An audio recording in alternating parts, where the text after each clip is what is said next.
नमस्कार। आज मैं लेकर आया हूँ पार्ट 2 बेसिक इलेक्ट्रिकल इंजीनियरिंग का पार्ट 2 जो है।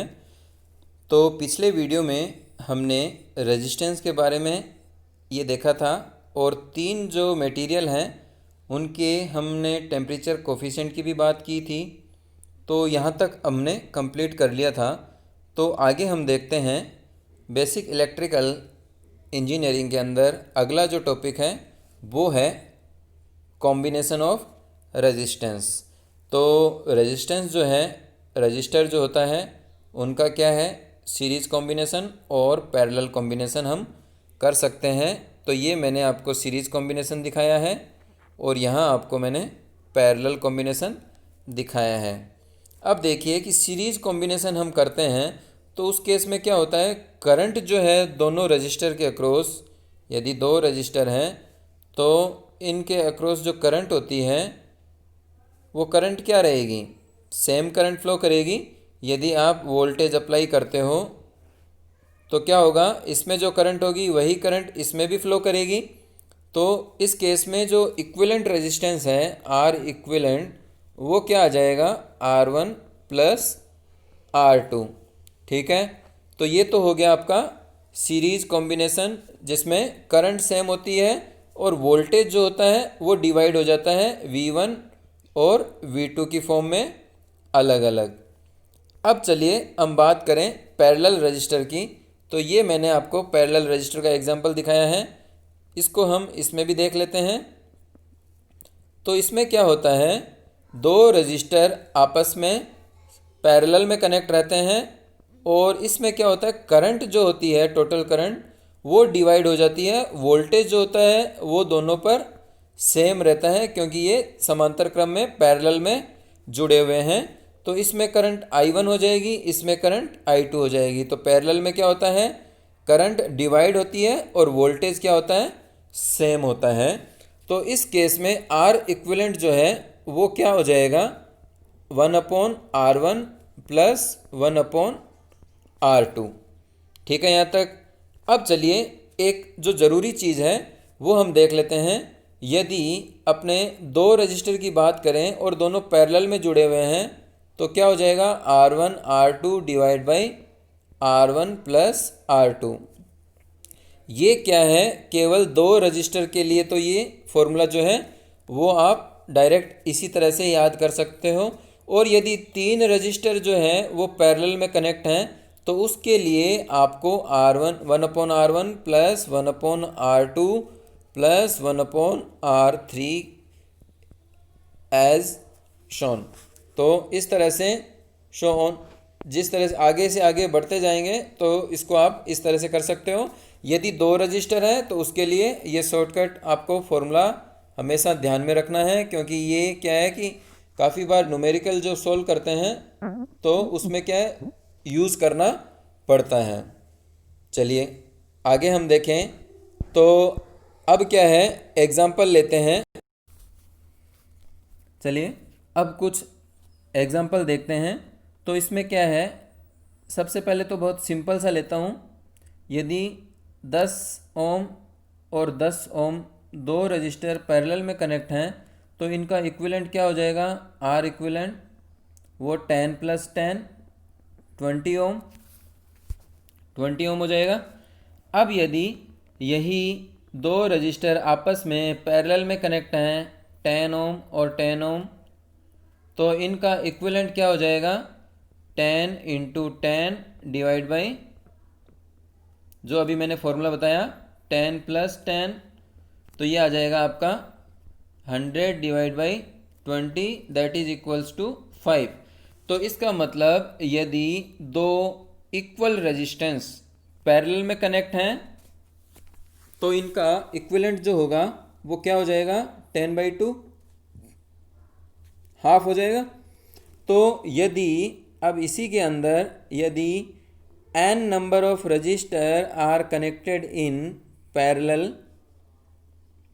इस तरह से यदि n नंबर ऑफ रजिस्टर जो है वो पैरेलल में कनेक्ट हैं तो उनका जो इक्विवेलेंट रेजिस्टेंस है, और ये सभी रजिस्टर जो है वो इक्वल वैल्यू के हैं, तो इनका जो इक्विवेलेंट होगा आर इक्विवेलेंट वो क्या हो जाएगा, आर डिवाइड बाई एन, जितने नंबर ऑफ रजिस्टर हैं उसका डिवाइड हो जाएगा। तो ये क्या है, ध्यान में रखना है। अब देखिए एक सिंपल सा एग्जांपल लेता हूँ। इसमें कई बार कन्फ्यूज़न हो जाता है कि इसमें इक्विवेलेंट रेजिस्टेंस जो है वो कितना होगा। तो काफ़ी जगह तो बुक वगैरह के अंदर तो क्या है, इसको व्हीटस्टोन ब्रिज से बताया गया है। अब इसमें क्या है, आपको समझना है कि हुआ क्या है एक्चुअल में, क्योंकि रटना नहीं है, हमें इसके पीछे जो कंसेप्ट है वो समझना है। ए और बी के अक्रॉस जो रेजिस्टेंस है वो आपको फाइंड करना है। आर ए बी जो है वो कितना होगा वो हमें देखना है। तो देखिए सबसे पहले तो आप क्या करोगे, ये वाला टर्मिनल क्या है, ए है, ये वाला बी है, तो ये और ये तो सेम ही है। अब क्या है, पी इसको मैं नाम दे देता हूँ पी और इसको नाम दे देता हूँ क्यू। तो अब आप क्या करोगे कि करंट जो है यदि यहाँ से चलेगी तो क्या होगी, इधर तो रजिस्टर है और इधर क्या है, शॉर्टेस्ट पाथ है।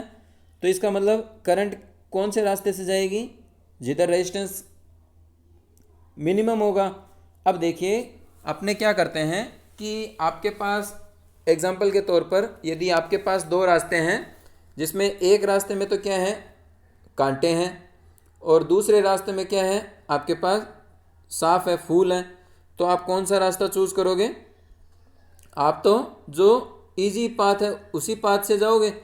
तो अब देखिए कि पैरेलल में क्या होता है, करंट डिवाइड होती है, तो करंट यहाँ से सीधी यहाँ चली गई। अब यहाँ से एक करंट इधर जाएगी और एक इधर जाएगी, तो इसका मतलब क्या हो गया, ये तो कन्फर्म हो गया कि पैरेलल में है। अब हम इसको क्या करते हैं कि ए यहाँ बना देता हूँ, क्यू यहाँ बना देता हूँ, सॉरी क्यू नहीं, ए पी क्यू और बी, ठीक है।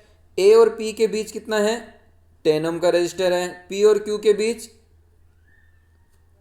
10 ओम का रजिस्टर है, और क्यू और बी के बीच 10 ओम का रजिस्टर है। तो इस तरह से मैंने 3 रजिस्टर कनेक्ट कर दिए 10 ओम के। अब देखिए ए और क्यू जो है वो कॉमन है। अब आप समझ गए होंगे कि ए और क्यू को मैंने पास में रखा है क्योंकि ये दोनों क्या है, कॉमन है। और पी और बी जो है वो भी क्या है, पी और बी है वो भी आपके कॉमन है, तो इसलिए इनको मैंने पास में रखा। अब देखिए इनका जो तुल्य रेजिस्टेंस है, इक्विवेलेंट रेजिस्टेंस, वो क्या आ जाएगा, 1/R इक्विवेलेंट इक्वल्स टू, क्योंकि पैरेलल में ना तीनों, 1/10 प्लस 1/10 प्लस 1/10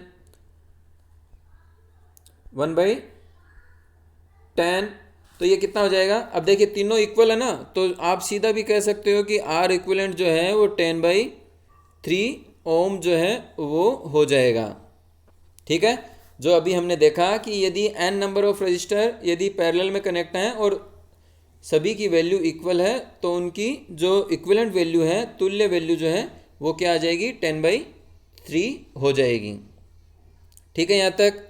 चलिए अब हम एक और एग्जांपल ले लेते हैं। चलिए एक और एग्जांपल देखते हैं। इसमें क्या है कि हम एक रजिस्टर और दो रजिस्टर क्या है, पैरेलल में कनेक्ट कर देते हैं। तो इसकी वैल्यू मैं मान लेता हूँ 5 है, इसकी 10 है, इसकी भी 10 है। तो इस केस में इक्विवेलेंट वैल्यू क्या हो जाएगी, 5 प्लस, क्योंकि 5 तो इस पैरेलल कॉम्बिनेशन के क्या है, सीरीज में है, 5 क्या है, इस कॉम्बिनेशन के सीरीज में है। तो ये क्या है, पैरेलल में है, और पैरेलल में कितने हैं, 10 ओम के हैं और 2 रजिस्टर हैं, तो इसका मतलब क्या हो गया, 10/2। तो कितना हो जाएगा, 5 + 5 = 10 ओम। तो ये जो है आर इक्विवेलेंट जो है आपका इतना 10 ओम आ जाएगा, ठीक है। चलिए एक और एग्जांपल लेते हैं। इसके अंदर भी इसी को मैं थोड़ा सा एक्सप्लेन और कर देता हूँ। यदि आपके पास ये 5 है, ये 10 है और ये 10 है, और यहाँ से एक वायर मैं सीधा इस तरह से कनेक्ट कर देता हूँ। ठीक है, ये वाला यहाँ से मैं डायरेक्ट कनेक्ट कर देता हूँ। तो अब इस केस में आर इक्विवेलेंट की वैल्यू क्या हो जाएगी? 5। क्यों? क्योंकि करंट जो है वो आपकी इस 5 के बाद इधर न जाकर करंट इधर से जाएगी, क्योंकि करंट उसी पाथ को फॉलो करती है जिस पाथ में रेजिस्टेंस जो होता है वो मिनिमम हो। तो इसलिए इसमें केवल 5 ओम रजिस्टर जो है वो कंसीडर होगा, और ये क्या है, शॉर्ट सर्किट होने की वजह से 0 कंसीडर होगा। तो आर इक्विवेलेंट जो है आपका 5 ओम आ जाएगा। ठीक है, तो आज के लिए इतना ही।